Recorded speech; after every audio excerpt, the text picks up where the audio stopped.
Hi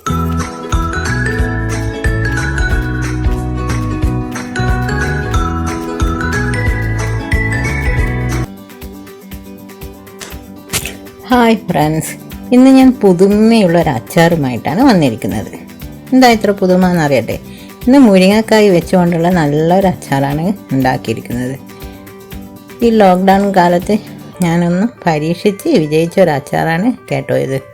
എല്ലാവരും ഈ video ഫുള്ളായി കണ്ടൊന്ന് ട്രൈ ചെയ്ത് നോക്കണം. ട്രൈ ചെയ്ത് നോക്കിയാൽ മാത്രം പോരാ, നിങ്ങളുടെ കമൻസും അറിയിക്കണം. പിന്നെ മുരിങ്ങക്കായ് വീട്ടിൽ നിറയെ ഉണ്ടായിരുന്നു. പിന്നെ ദിവസം കറി വെച്ച് കഴിക്കുമ്പോൾ ഒരു ഐഡിയ തോന്നി, ഇതുപോലെയൊന്നും ഉണ്ടാക്കിയാലോ. ഞാനിവിടെ ഒരു 1/2 കിലോളം മുരിങ്ങക്കായ് എടുത്തിട്ടുണ്ട്. അത് നല്ലോണം ഇതുപോലെ ചെറുതായി വെട്ടി കഴുകിയെടുത്ത് വന്നിട്ടുണ്ട്.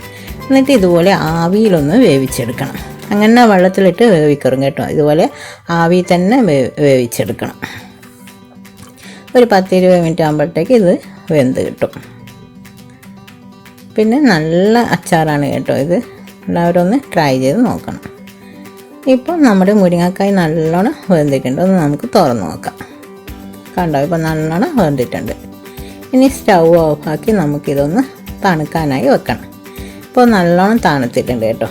അതിന് ശേഷം ഇതുപോലെ ഒരു സ്പൂണ് വെച്ച് ഇതിലുള്ള ഫ്ലഷ് ഒന്ന് ഇതുപോലെ നീക്കിയെടുക്കണം. ഇതുപോലെ ഒന്ന് വരണ്ടി എടുത്താൽ മതി. ഇത് ഈസിയായി ചെയ്യാൻ പറ്റും കേട്ടോ. നല്ലോണം വെന്ത് കിട്ടിയാൽ ഇതുപോലെ നമുക്ക് വേഗം തന്നെ ചെയ്തെടുക്കാൻ പറ്റും. അതുപോലെ വെള്ളമൊന്നും ആക്കറും കേട്ടോ. നല്ല ക്ലീനായിട്ട് തന്നെ എടുക്കണം, ഇല്ലെങ്കിൽ അച്ചാർ ചീത്തയായി പോകും. ഇതുപോലെ എല്ലാം ഇതിൻ്റെ ഫ്ലഷെല്ലാം നീക്കിയെടുക്കണം. ഇപ്പം ഞാനിതിൻ്റെ ഫ്ലഷെല്ലാം നീക്കിയെടുത്തിട്ടുണ്ട്. ഇനി നമുക്ക് അച്ചാറുണ്ടാക്കി തുടങ്ങാം. സ്റ്റൗ ഓണാക്കി കടായി ചൂടായതിന് ശേഷം നമുക്കിതിലേക്ക് കുറച്ച് കടുകെണ്ണ ഒഴിച്ചു കൊടുക്കാം. അച്ചാറുണ്ടാക്കുമ്പോൾ കടുകെണ്ണയോ നല്ലെണ്ണയോ ഏതെങ്കിലും ഒന്ന് എടുക്കാൻ ശ്രമിക്കണം കേട്ടോ. എന്നാലാണ് അച്ചാറിന് നല്ല ടേസ്റ്റ് ഉണ്ടാവും. പിന്നെ ഒരു വലിയ കഷ്ണം ഇഞ്ചി ഇതുപോലെ ചെറുതായി അരിഞ്ഞത് ചേർത്ത് കൊടുക്കണം. പിന്നെ കുറച്ചധികം വെളുത്തുള്ളി, അതും ഇതുപോലെ ചെറുതായി അരിഞ്ഞത് ചേർത്ത് കൊടുക്കാം. പിന്നെ ഞാനിവിടെ 2 പച്ചമുളക് ചെറുതായി അരിഞ്ഞിട്ടുണ്ട്, അതും ചേർത്ത് കൊടുക്കാം. പിന്നെ എരിവ് നിങ്ങൾ നോക്കി ചേർത്താൽ മതി കേട്ടോ. എന്നിട്ട് നല്ലോണം ഒന്ന് മിക്സാക്കി കൊടുക്കാം. പിന്നെ ഞാനിതിലേക്ക് കുറച്ച് കൂടി ഓയിൽ ഒഴിച്ച് കൊടുക്കുന്നുണ്ട് കേട്ടോ. നമ്മൾ കടുകെണ്ണ അച്ചാറിന് യൂസ് ചെയ്യുമ്പോൾ നല്ല ടേസ്റ്റാണ് കേട്ടോ. അതുപോലെ ഞാനിതിലേക്ക് കുറച്ച് കറിവേപ്പില പൊടിച്ചത് ചേർത്ത് കൊടുക്കുന്നുണ്ട് കേട്ടോ. നിങ്ങളടുത്ത് ഫ്രഷ് ആയിട്ടുള്ള കറിവേപ്പില ഉണ്ടെങ്കിൽ അത് ചേർത്ത് കൊടുത്താൽ മതി.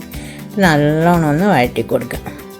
അതിനുശേഷം നമുക്കിതിലേക്ക് 1 ടീസ്പൂൺ മഞ്ഞൾപ്പൊടി, പിന്നെ 2.5 ടേബിൾ സ്പൂൺ മുളക് പൊടി, പിന്നെ ആവശ്യത്തിനുള്ള ഉപ്പ്, 1 ടീസ്പൂൺ ഉലുവാപ്പൊടി, പിന്നെ കടുക് ക്രഷ് ചെയ്തത് 1 ടീസ്പൂൺ, അതുപോലെ നമ്മുടെ കായപ്പൊടി, ഇതൊക്കെ ചേർത്ത് നല്ലോണം ഒന്ന് ആ പച്ചമണം മാറുന്നത് വരെ നല്ലോണം വഴറ്റി കൊടുക്കണം. അതിനുശേഷം നമ്മുടെ മുരിങ്ങക്കായുടെ ഫ്രഷ് ഇതിലേക്ക് ചേർത്ത് കൊടുക്കണം. ഞാൻ പിന്നെ ഇതിൽ വെള്ളമൊന്നും ചേർക്കുന്നില്ല കേട്ടോ. നിങ്ങൾക്ക് കുറച്ച് ലൂസായിട്ട് വേണമെങ്കിൽ നല്ലോണം ചൂടായിട്ടുള്ള വെള്ളം കുറച്ച് ഒഴിച്ച് കൊടുത്താൽ മതി. ഇനി ഇതിലേക്ക് ചേർക്കാനുള്ളത് നമ്മുടെ വിനീഗറാണ്. ഒരു 1/2 കപ്പോളം ഞാനിതിലേക്ക് ഒഴിച്ച് കൊടുക്കുന്നുണ്ട്. അത് ലാസ്റ്റ് ഒഴിച്ചാൽ മതി. ഇത് നല്ലോണം ഒന്ന് മിക്സാക്കി കൊടുക്കുക.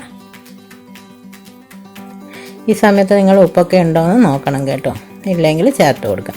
കുറച്ചധികം ഉപ്പ് മുൻതൂക്കന്മാരി ചേർത്ത് കൊടുക്കണം അച്ചാറിൽ. അതിലൊക്കെ പിടിക്കുമ്പോൾ അത് കറക്റ്റായിരിക്കും. പിന്നെ ഞാൻ ഇതിൽ ലാസ്റ്റ് ഒരു 2 ടീസ്പൂൺ പഞ്ചസാര ചേർത്ത് കൊടുക്കുന്നുണ്ട്. അച്ചാറിന് നല്ലൊരു ടേസ്റ്റ് കിട്ടാനാണ്. നിങ്ങളാരും ചേർക്കുന്നില്ലെങ്കിൽ അതുപോലെ ഒന്ന് ചേർത്ത് നോക്കണം. നല്ല ടേസ്റ്റ് ആയിരിക്കും അച്ചാർ.